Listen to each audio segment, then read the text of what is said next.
Okay, so today I'm going to do a quality check on the threads that I cut for these little pieces. Okay, to do that, I have to tap a female counterpart into a piece of brass that's been rifle bored, basically. And this is an alternative method for cutting threads, inside threads, tapping on a lathe.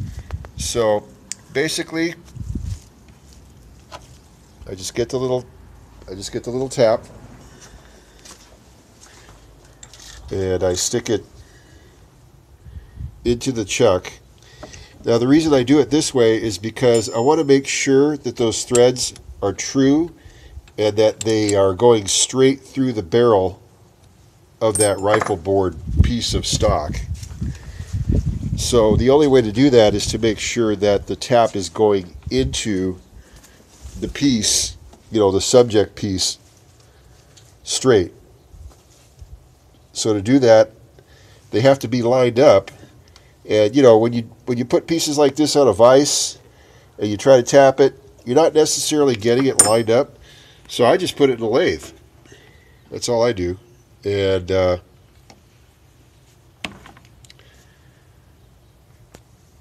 now, I know what you're thinking. You're thinking I'm going to start the lathe, but actually I'm not. What I'm going to do is I'm just using the lathe to make sure that center to center it's lined up. So then I just take my little piece, stick it in there, and then I just start to work it.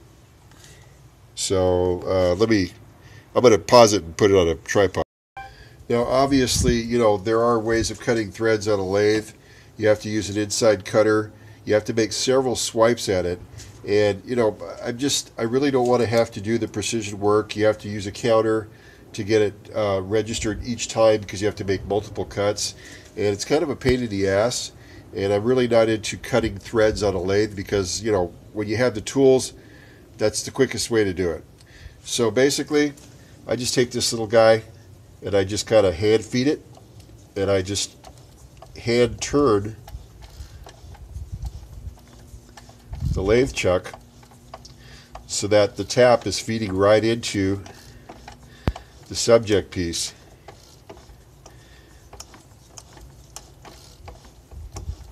Obviously, I'm turning it back each few turns, and yeah, it'd help if I had lubricant in there. It was lubed from before when I cut it, but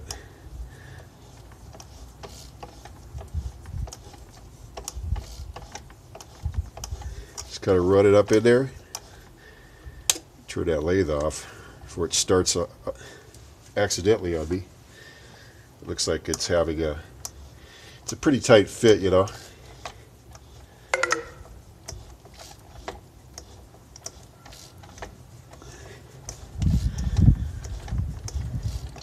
It's kind of a pain in the ass to do it this way, but it's the way to make sure that those threads are going straight through. They don't start sideways, because I'm going to use this little piece to quality check all of the parts that I cut from this lathe. I had someone tell me that my threads were not true, and I beg to differ, so now I'm going to check it.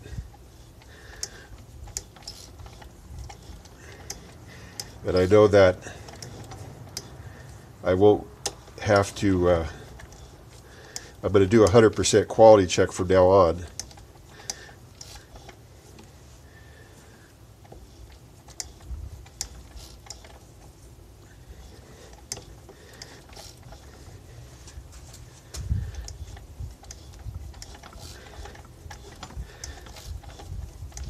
And there you go.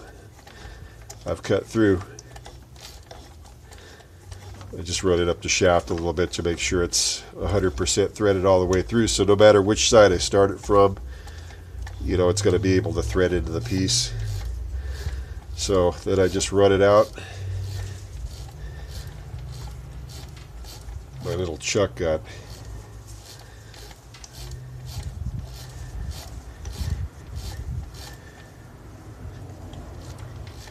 it got taken out of this piece here, out of the tail shaft. So I've run the thread through. Now what I'm going to do is I'm going to check my threads once I get it all untapped, or once I get the tap out. I'm going to loosen this tailstock.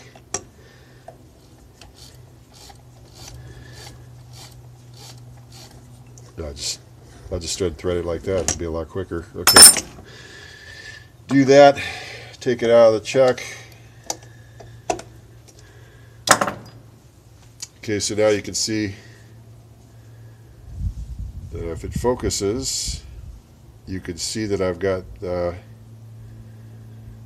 threads in there.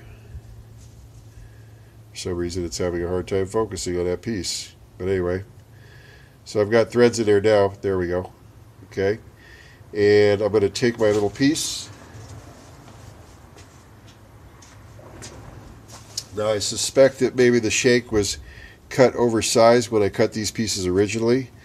So to verify that the shank is properly cut and that the threads are straight, I'm just going to go ahead and tap it into the piece, and it looks like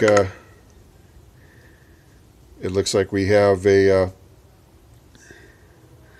looks like we have it. And as you can see, it's straight, so I know that those threads are cut straight. So when I got these back, I discovered that they were actually drilled out. So I suspect that possibly they were drilled out the wrong size, and the person's trying to return these because he drilled them the wrong size. And I don't take returns back unless there's a defect in the part, in the workmanship of the part. There's apparently not, at least on this piece, there's 4 pieces. But that's it in a nutshell. That's how you tap pieces, an alternative method for tapping pieces on a lathe without actually having to use an inside cutter. So thanks for watching.